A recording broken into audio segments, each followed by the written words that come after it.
प्रश्न कर रहे हैं, ब्रह्मणो अस्य मुखमासीद बाहुराजन्नः कृतः उरु तदस्य यद्देश्य पदया शूद्रो अजायत।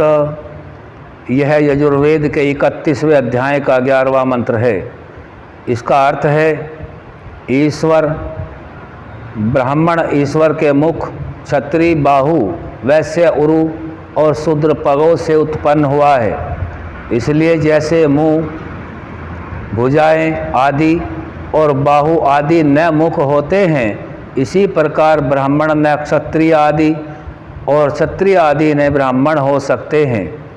इसका सही उत्तर महर्षि दयानंद सरस्वती जी सत्यार्थ प्रकाश के चतुर समुल्लास समावर्तन गृहस्थ विवाह प्रकरण में इस प्रकार से समझा रहे हैं।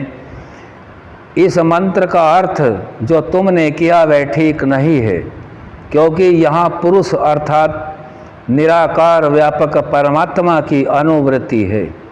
जब वह निराकार है तो उसके मुख आदि अंग नहीं हो सकते।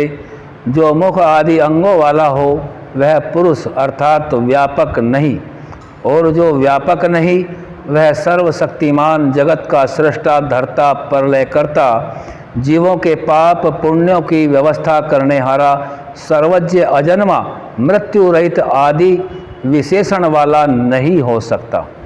इसलिए इसका अर्थ यह है कि जो अस्य पूर्ण व्यापक परमात्मा की सृष्टि में मुख के समान सब में मुख्य उत्तम हो वह ब्राह्मण ब्राह्मण है।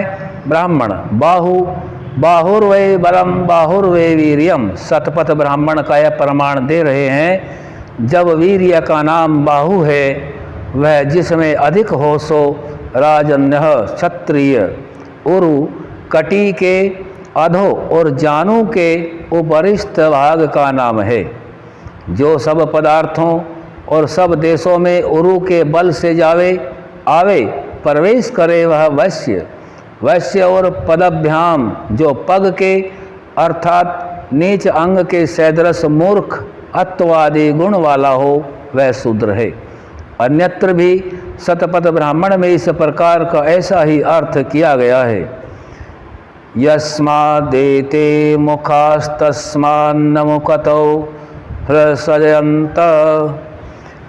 जिस से ये मुख्य है इससे मुख से उत्पन्न हुए ऐसा कथन संगत होता है। अर्थात जैसा मुख सब अंगों में श्रेष्ठ है वैसे पूर्ण विद्या और उत्तम गुण कर्म स्वभाव से युक्त होने से मनुष्य जाति में ब्राह्मण उत्तम कहलाता है। जब परमेश्वर के निराकार होने से मुख आदि अंग ही नहीं हैं तो मुख आदि से उत्पन्न होना असंभव है। जैसे कि बांझ स्त्री बंध्या के पुत्र का विवाह होना, और जो मुख आदि अंगों से ब्राह्मण आदि उत्पन्न होते तो उपादान कारण के सदृश ब्राह्मण आदि की आकृति अवश्य होती। जैसे मुख का आकार गोलमोल है वैसे ही उनके शरीर का भी गोलमोल मुखाकृति के समान होना चाहिए था। क्षत्रियों के शरीर भुजा के सदृश, वैश्यों के उरु के तुल्य और शूद्रों के शरीर पग के समान आकार वाले होने चाहिए थे। ऐसा नहीं होता।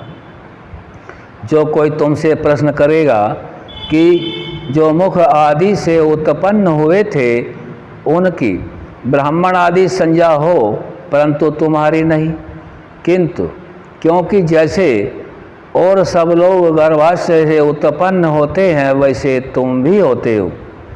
तुम मुख आदि से उत्पन्न न होकर ब्राह्मण आदि संज्ञा का अभिमान करते हो, इसलिए तुम्हारा कहा अर्थ व्यर्थ है और जो हमने अर्थ किया है वह सच्चा है।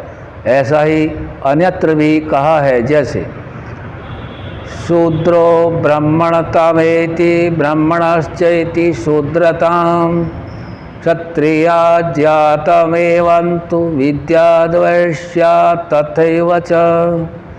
जो शूद्र कुल में उत्पन्न होके ब्राह्मण क्षत्रिय और वैश्य के समान गुण क्रम स्वभाव वाला हो वह शूद्र ब्राह्मण क्षत्रिय और वैश्य हो जाए।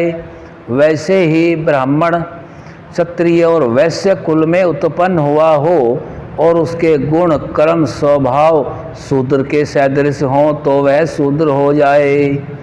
जैसे क्षत्रिय वैश्य के कुल में उत्पन्न होके ब्राह्मण व शूद्र के समान होने से ब्राह्मण और शूद्र भी हो जाता है। अर्थात चारों वर्णों में जिस जिस वर्ण के सदृश जो जो पुरुष व स्त्री हो वह उसी वर्ण में गिना जाए। आज यहीं तक, आगे का विषय कल रखेंगे। ओम शम।